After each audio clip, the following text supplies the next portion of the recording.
ओम साई राम भक्तों, शुभ गुरुवार। बाबा के चरणों में सत सत नमन और शिरडी साईं चैनल की ओर से आप सभी साईं भक्तों को ओम साई राम। तो हमेशा की तरह शिरडी डायरी का एक छोटा सा परिचय है जो हम आपको शुरू में पढ़ के सुनाते हैं। तो चलिए हम सुनाते हैं। शिरडी में श्री साईं सगुण स्वरूप को देखने का अनेक भक्तों को सौभाग्य मिला। इसमें से एक अमरावती के सुप्रसिद्ध वकील श्री गणेश श्री कृष्ण खापर्ले थे, जो उन दिनों देश की राजनीतिक में भी सक्रिय थे। श्री खापर्ले सन 1910 से लेकर 1918 में बाबा की महासमाधि पर्यंत 5 बार शिरडी गए और बाबा के निर्देश के अनुसार कुछ दिनों से लेकर कुछ महीनों की अवधि तक उनके प्रत्यक्ष संपर्क में शिरडी में रहे। श्री खापर्ले नियम से दैनिक डायरी लिखते थे, इसीलिए शिरडी में रहते हुए उन्होंने अपनी दैनिक डायरी में जो दर्ज किए वह ऐतिहासिक रूप से अत्यंत महत्वपूर्ण है। श्री खापर्ले की दैनिक डायरी की उन प्रविष्टियों को शिरडी डायरी के नाम से प्रकाशित किया गया है। इसमें श्री साईं बाबा के दिव्य व्यक्तित्व, क्रियाकलाप, हाव भाव, लीलाएं और उन दिनों शिरडी के परिवेश और जनमानस की अद्भुत झलक है। शिरडी साईं संस्थान विश्व व्यवस्था शिरडी। तो चलिए अब हम शिरडी डायरी शुरू करते हैं। इस अध्याय में ना हम 15 और 16 को एक साथ ही पढ़ेंगे। तो ओम साई राम। सुबह प्रार्थना के बाद मैं शिरडी सिंगले और दरवेश फाल्के के साथ बातचीत करने बैठा।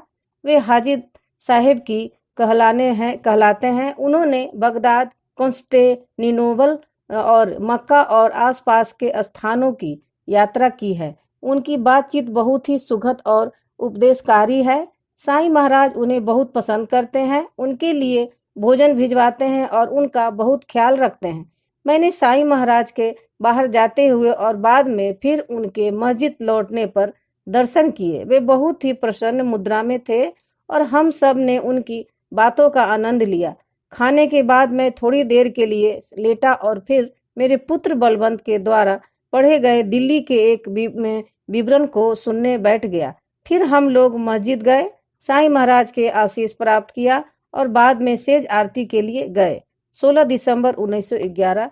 पता चला कि मुझे जबरदस्त सर्दी लग गई है। मैं काकड़ आरती के लिए समय पर नहीं उठ सका। मैं सुबह 3 बजे उठा और फिर देर तक सोता रहा। प्रार्थना के बाद मैं दरवेश साहेब फाल्के के साथ बातचीत करने बैठा, जिन्हें लोग बिना सोचे विचारे हाजी साहब का हजरत कहते हैं। वे हिंदू परंपरा के अनुसार एक कर्मयोगी कहे जा सकते हैं और उनके पास सुनाने के लिए उनको किस्से कहानियां हैं।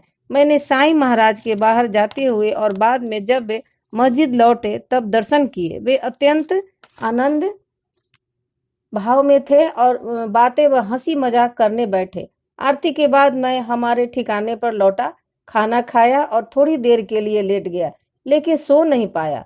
अमरावती से उन्होंने मुझे अमृत बाजार पत्रिका के अलावा बम्बई एडवोकेट के 2 अंक भी भेजे। इसीलिए पढ़ने के लिए काफी सामग्री है।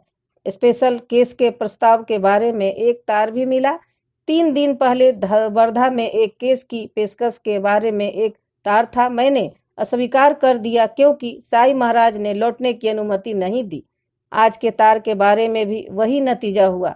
माधवराव देशपांडे मेरे लिए अनुमति मांगी और साईं महाराज ने कहा कि मैं एक परसों या अब से 1 महीने के बाद जा सकता हूँ। इससे मामला तय हो गया है। मैंने उन्हें सामान्य दिनों की तरह चावड़ी के सामने नमन किया और आरती के बाद हम बाड़े में भीष्म के भजन सुनने बैठे। आज नए आने वालों में श्री हाटे हैं, जिन्होंने LM&NC परीक्षा दी है। वे बहुत ही भले नवयुवक हैं। उनके पिताजी अबरेली में जज थे और बाद में पलिताना के दीवान बने। मेरे विचार से मैं उनके चाचा को जानता हूँ। ओम साई राम भक्तों। अब इसका अंक हम अगले अध्याय में पढ़ेंगे। बाबा आप लोग जानते भी होंगे भक्तों की, बाबा के भक्त मतलब लोग इनका आज हिंदू मुस्लिम और ये सब करके जो बवाल उठा रहे हैं, वो ये नहीं जानते थे कि बाबा क्या चीज़ थे। वो जब साईं चरित्र पढ़ेंगे और बाबा के बारे में जब जानने की कोशिश करेंगे तब तो उनको पता चलेगा कि बाबा क्या थे। उनके भक्त इतने महान मने इतने सब मने पढ़े लिखे विद्वान ज्योतिषी मने जो भी थे सब बहुत उच्च पद वाले थे।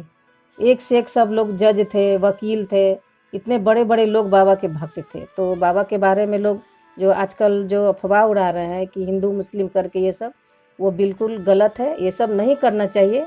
अरे आप भगवान को कौन होते हो हिंदू मुस्लिम बोलने वाले? वो क्या हैं उनको बारे में पहले जानो, सोचो, तब कुछ बात करो।